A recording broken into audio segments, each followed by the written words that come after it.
नमस्कार दोस्तों, आप सभी का स्वागत है हमारे YouTube channel Saraswati math GK trick में। तो दोस्तों, आज का जो है सो ग्रुप डिस्कशन जो होगा वो जो है सो लुसेंट सामान्य ज्ञान जीके, ठीक है, लुसेंट सामान्य ज्ञान जीके। और इसमें जो है सो हम लोग प्राचीन भारत के इतिहास यानी कि प्राचीन भारत में जो है सो हम लोग पढ़ रहे थे। और प्राचीन भारत में जो है सो पहला टॉपिक यानी कि प्राचीन भारतीय इतिहास के स्रोत, प्राचीन भारतीय इतिहास के स्रोत हम लोग जो है सो ग्रुप डिस्कशन के माध्यम से कर चुके हैं। तो आज का जो हमारा टॉपिक है वो दूसरा टॉपिक है और उस टॉपिक का नाम है प्रागैतिहासिक काल। प्रागैतिहासिक काल, ठीक है, प्रागैतिहासिक काल जैसे यहाँ पर दिखाई दे रहा होगा। तो चलिए आज का जो सो टॉपिक हम लोग शुरू करते हैं। प्रागैतिहासिक काल के बारे में ग्रुप डिस्कशन के माध्यम से जो है सो करेंगे, ठीक है। तो चलिए शुरू करते हैं। पहला क्वेश्चन है, बताइएगा दोस्तों, वीडियो को देखने से पहले हमारे चैनल को सब्सक्राइब करिए और जो है सो अपने दोस्तों में शेयर करिए। इसके साथ साथ में जो है सो हम एक यूडिटेरिया का जो है सो करेंट अफेयर है, जिसका भी सीरीज जो है सो हम यूट्यूब पर जो है सो ला रहे हैं आप लोगों के लिए। तो कोई भी जो है सो वीडियो फर्स्ट यूज मत करिए, सभी वीडियो को जो है सो आप लोग देखिए और लाइक करिए और शेयर करिए। तो चलिए शुरू करते हैं। पहला क्वेश्चन है, प्रागैतिहासिक काल में पूछ रहे हैं, बताइएगा। बताना है कि इतिहास का विभाजन जो है सो मतलब कितने भागों में किया गया है, ठीक है। क्वेश्चन है कि इतिहास का विभाजन कितने भागों में किया गया है। तो याद रखेंगे, प्रागैतिहास, फिर है अध इतिहास और इतिहास, यानी कि 3 भागों में, ठीक है। कि इतिहास का विभाजन जो है सो 3 भागों में किया गया है, प्रागैतिहास, अध इतिहास और इतिहास, यानी कि 3 भागों में बांटा गया है। नेक्स्ट क्वेश्चन है, अगला क्वेश्चन बताइएगा कि जिस काल में मनुष्य ने घटनाओं का कोई लिखित विवरण उद्धृत नहीं किया उसे क्या कहते हैं। जिस काल में मनुष्य ने घटनाओं का कोई लिखित विवरण उद्धृत नहीं किया उसे क्या कहते हैं। तो दोस्तों, इसका सही आंसर होगा प्रागैतिहासिक काल, ठीक है, प्रागैतिहासिक काल। अगला क्वेश्चन बताना है, उस काल को क्या कहते हैं जिस काल में लेखन कला के प्रचलन के बाद उपलब्ध लेख पढ़े नहीं जा सके। फिर से क्वेश्चन दोहरा रहे हैं कि उस काल को क्या कहते हैं जिस काल में लेखन कला के प्रचलन के बाद उपलब्ध लेख पढ़े नहीं जा सके। तो दोस्तों, इसका सही आंसर होगा अध ऐतिहासिक काल, ठीक है, अध ऐतिहासिक काल। अगला क्वेश्चन बताइएगा। बताना है कि मानव विकास के उस काल को क्या कहते हैं जिसका विवरण लिखित रूप में उपलब्ध है, ठीक है। मानव विकास के उस काल को क्या कहते हैं जिसका विवरण लिखित रूप में उपलब्ध है। तो दोस्तों याद रखेंगे, इतिहास, क्या कहते हैं, इतिहास कहते हैं। तो 3 हो गया, प्रागैतिहासिक काल, अध ऐतिहासिक काल और इतिहास के बारे में, तीनों बारे में याद रखेंगे।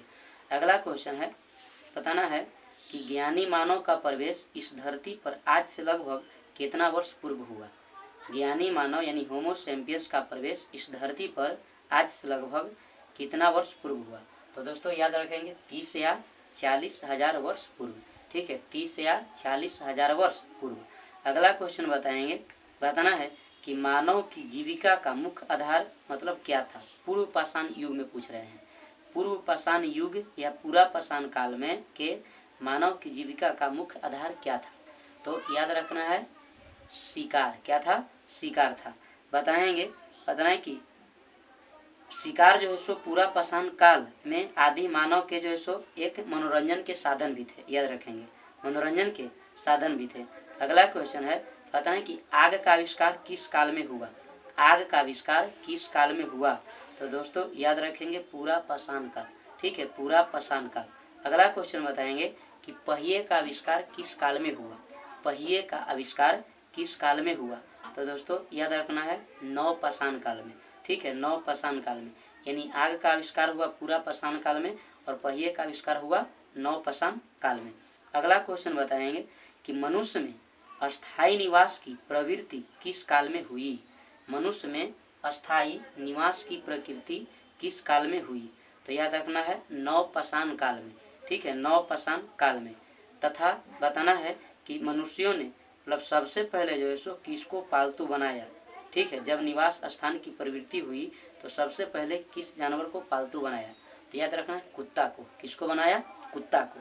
ठीक है, कुत्ता को। बताएंगे कि मनुष्य ने सर्वप्रथम किस धातु का प्रयोग किया? मनुष्य ने सर्वप्रथम किस धातु का प्रयोग किया?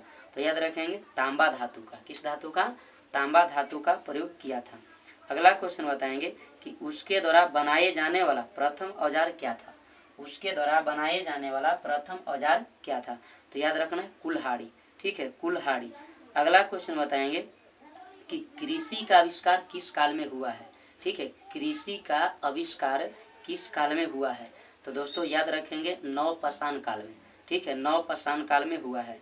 अगला क्वेश्चन बताएंगे, बताना है कि प्रागैतिहासिक अन्न उत्पादक स्थल, प्रागैतिहासिक अन्न उत्पादक स्थल मेहरगढ़ मतलब कहाँ में स्थित है? ठीक है, मेहरगढ़ कहाँ में स्थित है? प्रागैतिहासिक अन्न उत्पादक स्थल मेहरगढ़ कहाँ में स्थित है? तो याद रखना है पश्चिमी बलूचिस्तान में। ठीक है, पश्चिमी बलूचिस्तान में, पश्चिमी बलूचिस्तान में स्थित है। अगला क्वेश्चन बताएंगे कि कृषि के लिए अपनाई गई सबसे प्राचीन फसल, कृषि के लिए अपनाई गई सबसे प्राचीन फसल। तो दोस्तों इसका सही आंसर याद रखें गेहूँ। ठीक है, पहली फसल है गेहूँ एवं जौ थी। गेहूँ एवं जौ थी, याद रखें पहली फसल है गेहूँ एवं जौ थी। अगला क्वेश्चन बताएंगे, बताना है कि मानव द्वारा सर्वप्रथम प्रयुक्त अनाज कौन सा है? जो प्रयोग किया गया। ठीक है, मानव द्वारा सर्वप्रथम प्रयुक्त अनाज कौन सा था? तो याद रखेंगे चावल। कौन सा है? चावल। ठीक है, चावल। अगला क्वेश्चन बताना है कि कृषि का प्रथम उदाहरण जो है वो कहाँ से प्राप्त हुआ है? कृषि का प्रथम उदाहरण कहाँ से प्राप्त हुआ है? कृषि का प्रथम उदाहरण कहाँ से प्राप्त हुआ है? तो याद रखना मेहरगढ़ से। कहाँ से प्राप्त हुआ है? मेहरगढ़ से प्राप्त हुआ है। अगला क्वेश्चन है, बताएंगे कि बताना है कि कोल्डिहवा का जो संबंध है वो मतलब किससे है? मतलब वहाँ से क्या चीज़ की प्राप्ति हुई है? ठीक है, कोल्डिहवा का जो संबंध है वो क्या चीज़ से हुई है? वहाँ से मतलब किसकी प्राप्ति हुई है, याद रखना है। तो वहाँ से जो सो चावल के प्राचीनतम साक्ष्य मिले हैं। ठीक है, चावल के प्राचीनतम साक्ष्य मिले हैं, याद रखना है। अगला क्वेश्चन बताएंगे कि भारत में पूर्व प्रस्तर युग के अधिकांश जो औजार थे वो किसके बने थे? भारत में पूर्व प्रस्तर युग के अधिकांश जो औजार थे वो किसके बने थे? तो याद रखना है स्फटिक यानी पत्थर के बने थे। किसके बने थे? पत्थर के बने थे, याद रखना है। ठीक है, पत्थर के बने थे। अगला क्वेश्चन बताएंगे कि पहला व्यक्ति जिन्होंने भारत में पूरा पाषाण कालीन औजारों की खोज की, नाम बताना है। पहला व्यक्ति जिसने भारत में पूरा पाषाण कालीन औजारों की खोज की, तो दोस्तों याद रखना है रॉबर्ट ब्रूस फुट। क्या नाम है?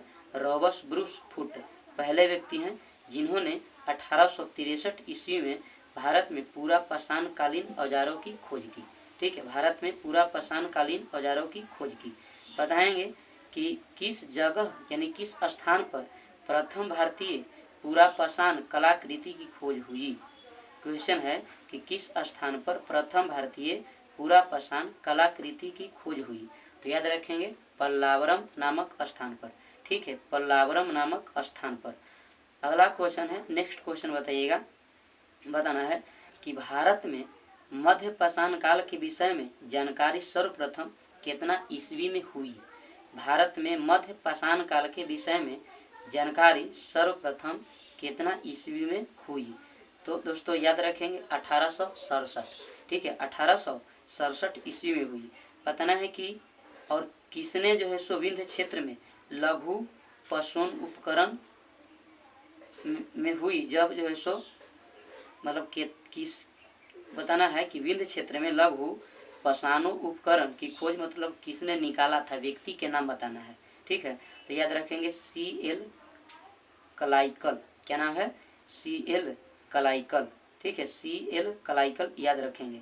अगला क्वेश्चन बताएंगे कि भारत में मानव अस्थिपंजर मतलब किस काल से सर्वप्रथम प्राप्त होने लगता है? ठीक है, भारत में मानव अस्थिपंजर किस काल से सर्वप्रथम प्राप्त होने लगता है? तो याद रखेंगे कि मध्य पाषाण काल से। ठीक है, मध्य पाषाण काल से। अगला क्वेश्चन बताएंगे कि भारत में नवपाषाण कालीन सभ्यता का प्रारंभ मतलब लगभग कब हुआ? भारत में नवपाषाण कालीन सभ्यता का प्रारंभ लगभग कब हुआ? तो याद रखना है ईसा पूर्व 4000 के लगभग, यानी कि 4000 ईसा पूर्व। ठीक है, 4000 ईसा पूर्व। अगला क्वेश्चन है कि भारत का सबसे प्राचीन नगर के नाम बताइए। भारत का सबसे प्राचीन नगर के नाम, तो याद रखेंगे मोहनजोदड़ो। ठीक है, मोहनजोदड़ो। अगला क्वेश्चन बताना है कि सिंधी भाषा में जिसका अर्थ क्या होता है। सिंधी भाषा में जिसका अर्थ क्या होता है, तो याद रखना है मृतकों का टीला। ठीक है, मृतकों का टीला। अगला क्वेश्चन बताएंगे कि बताना है कि भारत में पाए जाने वाला एकमात्र मानवाभ कपि के नाम बताना है कि भारत में पाया जाने वाला एकमात्र मानवाभ कपि है कौन? तो असम का श्वेतभ्रू गिबन नाम है, याद रखेंगे असम का श्वेतभ्रू गिबन। अगला क्वेश्चन बताना है कि ताम्रपाषाण युग की एक बड़ी बस्ती थी जिसका नाम बताइए। ताम्रपाषाण युग की एक बड़ी बस्ती थी जिसका नाम बताना है, तो याद रखेंगे इनाम गांव। क्या नाम है? इनाम गांव। इसका संबंध जोरवे संस्कृति से है, यह भी याद रखना है कि इसका संबंध जोरवे संस्कृति से है। बताना है कि भारत में किस पहाड़ी से जीवाश्म का प्रमाण मिला है। भारत में किस पहाड़ी से जीवाश्म का प्रमाण मिला है, तो याद रखना शिवालिक की पहाड़ी से। ठीक है, शिवालिक की पहाड़ी से। अगला क्वेश्चन बताएंगे, बताना है कि कौन सी गुफा है जो पुरासनिक आवासीय पूरा स्थल है। पूरा पाषाणिक आवासीय स्थल है, तो याद रखना है भीम बेटिका की गुफा। ठीक है, भीम बेटिका की गुफा जो शैल चित्र और शैलाश्रयों के लिए प्रसिद्ध है। ठीक है, के लिए प्रसिद्ध है, याद रखना है। बताना है कि भारत ने मनुष्य संबंधी सबसे पहला प्रमाण कहाँ में मिला है। भारत में मनुष्य से संबंधी सबसे पहला प्रमाण कहाँ में मिला है, तो याद रखना है नर्मदा घाटी में। कहाँ में मिला है? नर्मदा घाटी में मिला है। ठीक है, अगला क्वेश्चन है नेक्स्ट। बताना है कि भारतीय नागरिक सेवा के अधिकारी प्रथम व्यक्ति कौन थे। भारतीय नागरिक सेवा के अधिकारी प्रथम व्यक्ति कौन थे, तो इसको याद रखना है रिजले। क्या नाम है? रिजले, जिन्होंने प्रथम बार वैज्ञानिक आधार पर भारत की जनसंख्या का प्रजातीय विविधीकरण किया। तो दोस्तों ये था आज का टॉपिक प्राग ऐतिहासिक काल, और ये जो है सो पूरे जो है सो ग्रुप डिस्कशन के माध्यम से हम लोग समाप्त कर चुके हैं। कम समय का वीडियो था। अगले नेक्स्ट टॉपिक में यानी कि अगले वीडियो में लेकर के आएंगे हम सिंधु सभ्यता। ठीक है, सिंधु सभ्यता के बारे में जो सो आप लोग को पढ़ना है। तो दोस्तों यदि वीडियो अच्छा लगे तो लाइक करिए, शेयर करिए और अपने दोस्तों में शेयर करिए, और हमारे चैनल को सब्सक्राइब जरूर करिए। जय हिंद, जय भारत।